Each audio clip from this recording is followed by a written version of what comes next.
来继续进段的消息，为着要来优待着校友谊的声势，地法院的前院长王金平昨暝来成立着校友谊后友谊的后援会，邀请100个国民党的重要角色出席来收听。一向拢是支持郭台铭的鲍坤基甲陈玉珍，果然无去参加。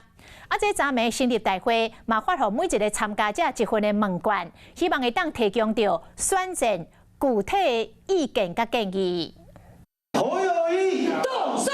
手牵手的画口号，为了要救国民党总统参选人侯友宜的声势，前地方院长王金平组一个侯友宜后援会成立大会，那邀请超过100个国民党的人员到现场，嘛发了每一个参加的人有会友的信封问卷。大概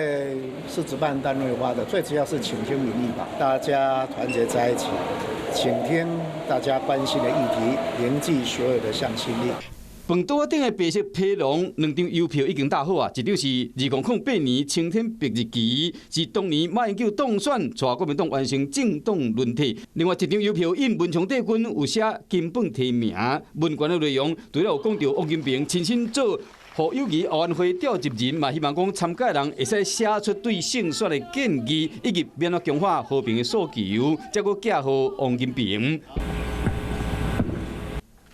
另外，金宝聪做校办的执行长了后，嘛针对兵役解除的问题亲身背会。也过一句，侯友宜只是无照顾念，有所出入。民进党就更替讲，归期后金宝聪代替侯友宜来选总统。金小刀